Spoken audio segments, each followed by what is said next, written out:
Hi everyone! Welcome back to My Goodness. Today guys, magbe-bake tayo ulit. Ang tawag dito ay Milky Cheesy Donut. So this is my version of the trending cheesy donut na nakikita natin. Instead of frying yung ating donuts, i-bake natin siya. Okay, so this is gonna be an alternative way for you to make that cheesy milky donut. Una natin gagawin guys, gagawa tayo ng roux kasi makakatulong to dun sa form ng ating donuts para hindi bagsak. And at the same time, sobrang malambot kahit ilang araw na. And also to prevent yung mga wrinkles sa paligid ng tinapay. So I have here half a cup of milk. Papainitan ko to sa microwave ko just like what we usually do. Pero kung maramihan yung gawa nyo, you can also use yung commercial bread improver na nabibili per kilo. So, merong instruction yun sa likod kung ilang grams yung ilalagay nyo per kilogram of flour. Ginagamit kasi natin yung commercial bread improver kapag maramihan na yung gawa natin. Pero kung mga 1 to 2 kilos lang, kaya naman. Pwede kayo magpainit ng milk. Okay, I'll be putting this in the microwave for a minute. Okay, so mainit na yung ating milk. Ayan, makikita nyo, umuusok-usok pa yan. Ayan, init siya. And then, kukuha ko dito sa aking 500 grams sifted flour. Sinala ko na ito ng isang beses. Kukuha tayo ng half cup from this. Gagawin nating roux. Okay. Yun ang ilalagay natin dito sa ating milk para makagawa tayo ng bread improver. Importante ito guys sa mga donuts kasi yung form ng donut mo babagsak or flat siya. Hindi niya kayang i-hold yung form niya kapag hindi mo nilagyan ng water roux or bread improver. So this really helps and very easy lang namang gawin. Kaya ko kayo binigyan ng alternative way to make this roux. Normally, ginagawa ko to sa mga previous vlog ko na niluluto siya sa kalan, yung flour at saka yung milk or water. But this time, I made one na mas easier para mas mapadali yung buhay natin sa pagbe-bake, diba? Para mas mabilis tayong makakagawa. Na hindi na natin kailangan open ng kalan. Pero, pag wala kayong microwave, then, pwedeng lutuin nyo na to diretso sa kalan para hanggang maging thick yung roux at smooth. Hindi naman kailangan smooth na smooth. Basta, importante na mix siyang mabuti dun sa milk. Wala ka nang nakikitang flour. Yan. So, okay naman na to. Naluto na. Papalamigin lang natin ito kasi masyadong mainit. We'll just let it cool down a little bit habang ilalagay na natin yung ibang ingredients. And I'll be using my mixer. Kung wala kayong mixer, pwede namang hand kneading. I'll be putting the flour, yung natira dun sa 500 grams. Sa mixture na to, kahit ano yung mauna, okay lang. Then I have the yeast. So this is instant yeast.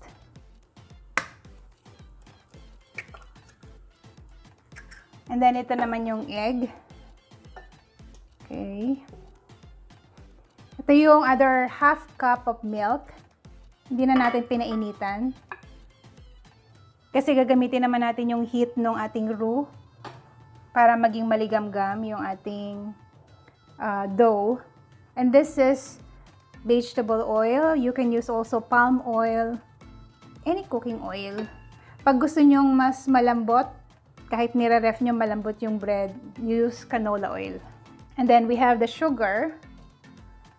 I'm using light brown sugar. You can also use white sugar or brown sugar. Pwede din. So this is just vanilla flavoring. Kaya I'm using 1 tablespoon kasi hindi naman to vanilla extract or concentrated. And then mix lang natin saglit.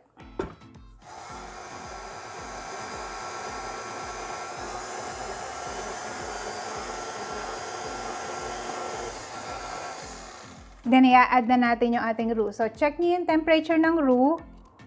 Yung kapag hinawakan nyo, tolerable yung init. Pero pagka yung parang mainit pa, huwag nyo muna idagdag, palamigin nyo pa ulit. Halu-haluin nyo para lumamig. Okay.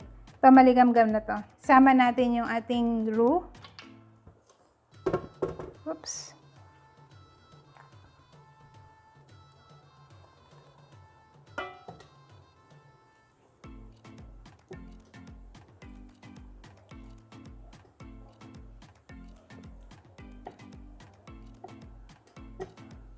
And then, mix ulit natin hanggang mag-form bago natin ilagay yung ating salt. So, that's the last ingredient na ilalagay natin.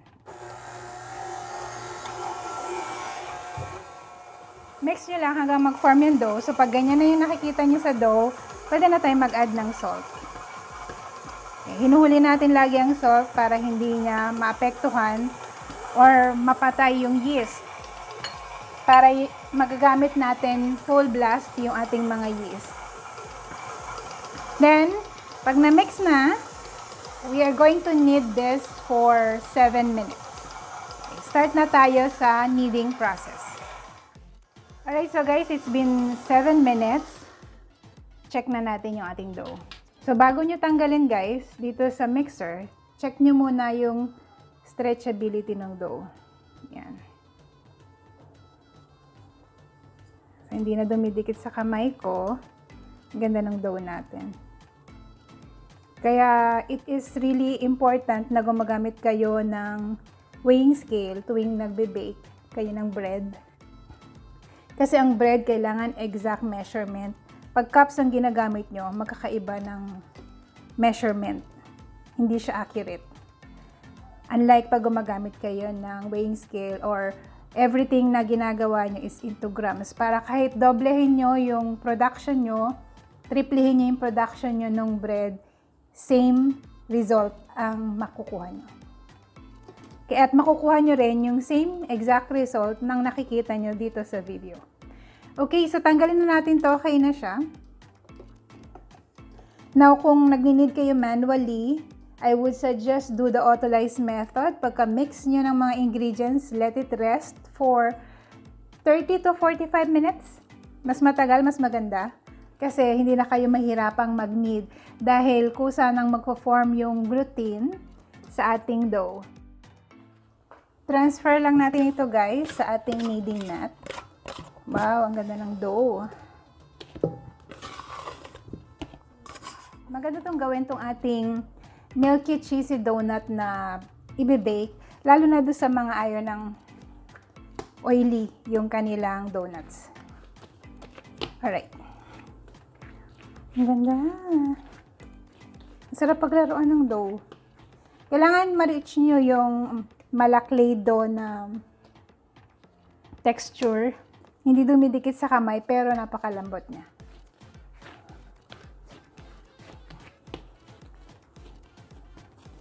Okay, let's check. Yan, kita na natin yung mga bubbles. And yung stretchability niya. Let's get a piece para makita natin.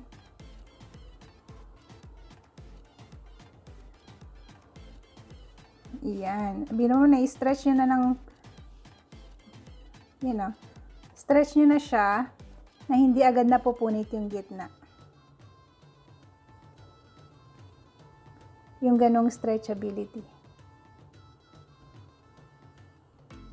Ayan. Okay lang yung mga gilid. Yung gitna yung titingnan nyo. Yan. Alright. Maganda naman na. Kasi, pag matagal na kayong gumagawa ng tinapay, matatansya nyo na. Kaya nga, sabi ko, pagkatapos yung gumamit ng mixer, kailangan hawakan nyo yung dough nyo para malalaman nyo yung texture, yung kapa ng dough na maganda na or fully knead. Hindi po pwedeng pababayaan nyo lang dun sa mixer. Okay, so this is already good. And ipo-proof natin ito or i-ferment natin. So we'll be doing a fermentation. Yan o, kinis na. So I have here yung pinaglagyan ko ng flour kanina. Lalagyan ko lang to ng oil sa paligid para pag umalsa yung dough, hindi siya mahihirapan kasi madulas yung ating lagayan. So importante yon para hindi mahirapang umalsa yung inyong dough. And then lagyan nyo rin sa ibabaw, cover it with oil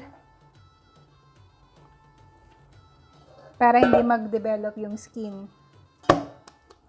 And then, paalisahin natin ito for 1 hour to 1.5 hours. Cover natin ng cling wrap or any plastic. Pwede rin plastic or kitchen towel. Then, just place it in a warm corner of your house or ng kitchen nyo.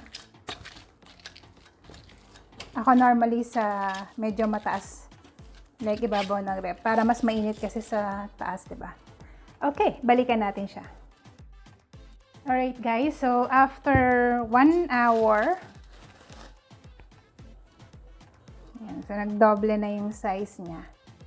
Punch out lang natin para lumabas yung gas, para hindi rin butas-butas yung loob ng bread natin.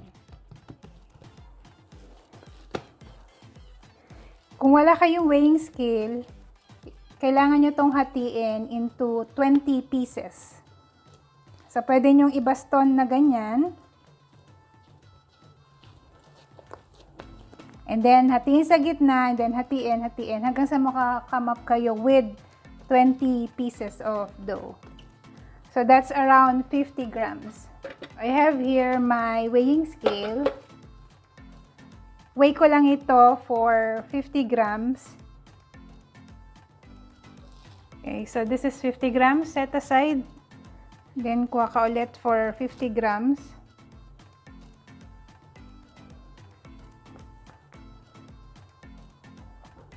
Kung gusto nyong mas maliit dito sa 50 grams, pwede naman. You can have it 40 grams. Pwede yon. Ang una natin gagawin, yung una nag-rest, bibilugin nyo lang. Yan, so pagkabilog nyo, set aside. Lahat ito bibilugin natin. Para hindi kayo mahirapang maglagay ng cheese at mag-form sa kanya later on. Okay, so nabilog ko na lahat. And then, ito yung ating cheese. So, isang box lang ito ng maliit na cheese, yung 225 grams. Hati ko lang sa gitna, tapos hatiin nyo yung bawat kalahati into 10 pieces. So, ganito, you will come up with this size. Ganyan. Pahaba. Okay, so that's 20 pieces. So, yung una nating pinag-rest kanina, yung una nating binilog, yan ang una nating lalagyan ng cheese. So, gagawin nyo lang. Simple lang to, madali lang. Insert nyo lang yung cheese, cover it, seal. Okay. Then, let it rest. Second. So, this is the second one.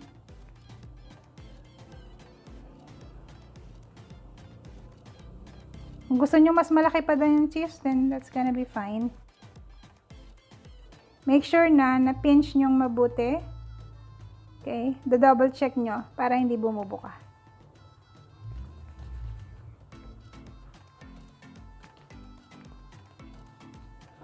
Okay, set aside. So, madali lang naman yan. Pag nasanay na kayong gumagawa ng bread, sisil na to sa inyo.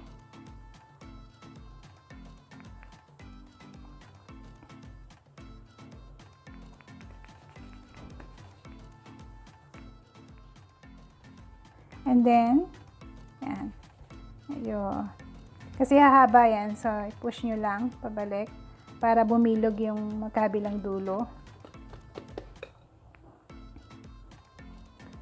Now, you have to cover this habang gumagawa kayo kapag medyo mabagal pa kayong gumawa. At huwag nyong pa-electric fanan. Dapat hindi siya tatamaan ng electric fan para hindi matuyo. Okay. Pero kung mabilis naman na kayo, carry nyo na yan. Kahit hindi takpan, pwede na. So, I have here a baking sheet with parchment paper. So, ilalagay lang natin ito dyan.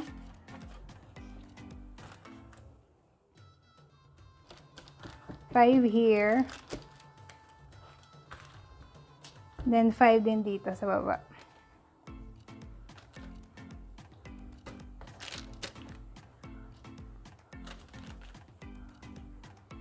So, gagamit kayo dito ng dalawang baking sheet. Then, takpan nyo lang to. Ako usually tinatakpan ko siya ng plastic para kulob. Check nyo and pinch nyo again. Yeah. Para hindi lumabas yung cheese pag niluto na natin. Okay, so rest lang natin ito. And then, I'll get back to you. Okay, so guys, after 45 minutes, ito na yung ating dough.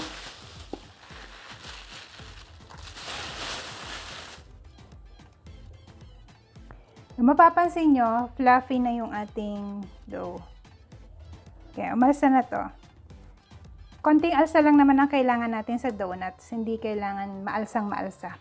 Pero depende na rin sa inyo, preference nyo na. Kung gusto nyo paabutin ng 1 hour, okay lang din yun. Kasi aabot din to ng 1 hour. Kasi right now, nung binukas ko to, pinipreheat ko na yung oven. And yung oven, kailangan ng 15 minutes bago ma-totally preheat yon. And that is gonna be 170 degrees Celsius. Okay, so habang hinihintay natin yon, nagre-rest pa rin siya dito. And then, pag natapos na natin i-preheat, isasalang na natin tong donuts, pero wala tayong ilalagay sa ibabaw ng donuts. Habang nag-aantay na ma-preheat yung oven, takpan nyo lang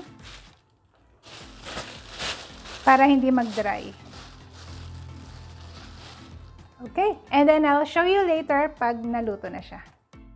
Alright guys, ito na yung ating first batch. Right now, nakasalang pa yung second batch. So this was baked for 20 minutes. Then, by 15 minutes, binaliktad ko yung tray sa oven. So, yung nasa likod na part, pinunta ko sa harap. So, ganun yung pagbaliktad niya para mag-even yung cooking. So, hindi natin siya kailangan paabutin to golden brown, pero, ayan, soft. Mainit na mainit pa to, guys. So, papalamigin lang natin, and then, lalagyan na natin siya ng coating. Alright, guys. So, ito na yung ating mga bread. Tapos na nating maluto. Pinalamig ko lang saglit. Yan. And this is super soft. Ayan o, napakalambot niya. Ako siyang softness ng donut. Yan. Okay, so next na gagawin natin guys, gagawa tayo ng coating. So ito yung ating milk powder. I'm using Milk Boy kasi mas malasa siya, skim milk. Nabibili siya sa mga baking store, meron din siya sa mga online store. Kasi ito yung usually na ginagamit sa paggawa ng mga ice cream, paggawa ng mga tinapay sa mga bakeries. Malasa kasi siya. Pero kung wala kayong Milk Boy, you can use naman kahit anong klaseng powdered milk. This is half cup. Then lalagyan nyo siya ng powdered sugar. Ang ratio nito parate ay 1:1. So meaning, pag 1/2 cup ng powdered milk, ang lalagay mo, half cup din ng powdered sugar. And gagawin natin, isi-sift ko yung ating powdered sugar. To make sure na walang buo-buo. Hindi tayo mahirapang mag-mix. Okay. Kasi maraming buo-buo yan, no? Kagaya niyan. Para maging pino.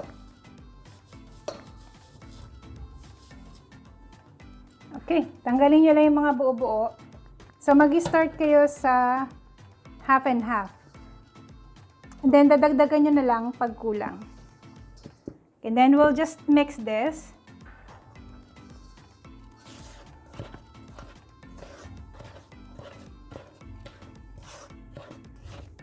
So, yan.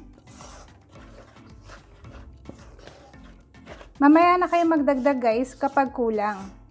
I have here some melted butter. So, this is just 1/4 butter na I melted sa microwave. Gagawin natin una ay lalagyan natin ng, babrush lang natin ng melted butter yung ating bread.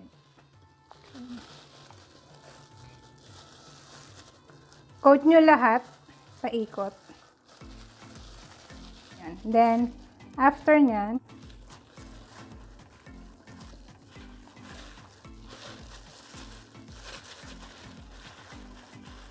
yan. So, kakapit na yung ating milk powder sa kanya. Generous ang paglagay nito guys. Then, pwede nyo siyang ilagay sa baking sheet nyo.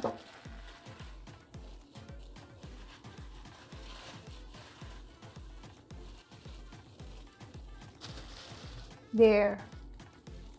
Kita nyo? Okay, gawa pa tayo. May mga instances guys na lalabas yung cheese. Lalo na pag hindi natin na-seal mabuti. So, okay lang yon, ipasok nyo lang ulit sa donut.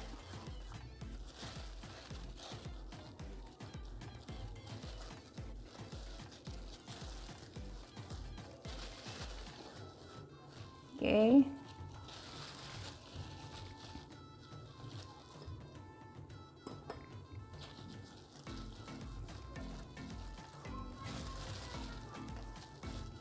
Yung lasa ng cheese na medyo maalat-alat at saka ng butter, pag hinalo nyo sa milk na may confectioner sugar, masarap. Naglalaban yung alat at saka tamis. Hindi siya nakakaumay. Okay.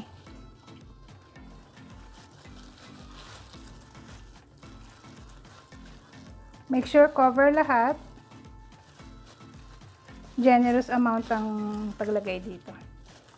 And then that's it. Ganda!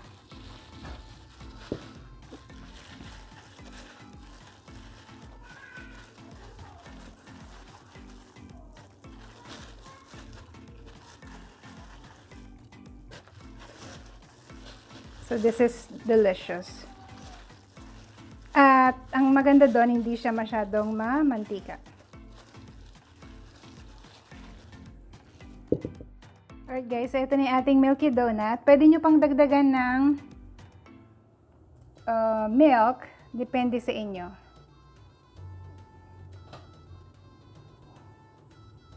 Pag ipapackaging nyo na siya, pwede nyo siyang dagdagan pa ng milk.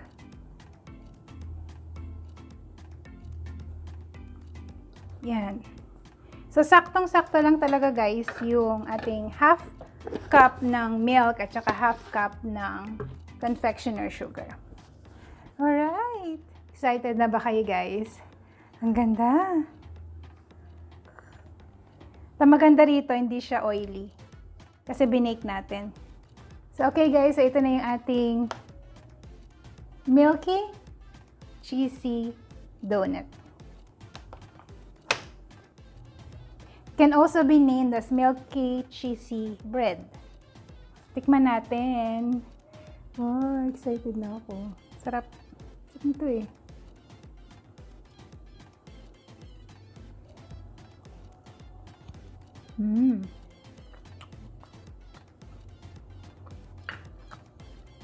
Ang sarap ng maraming milk.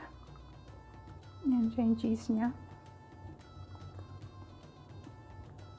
Lambot.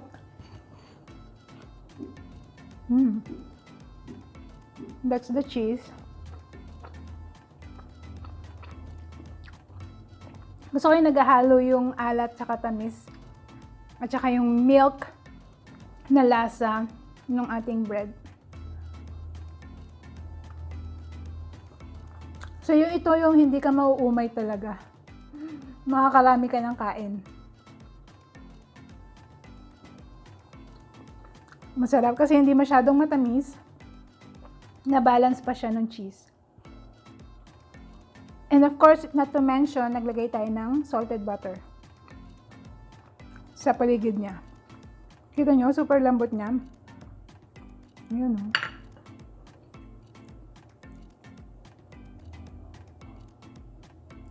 Ayan.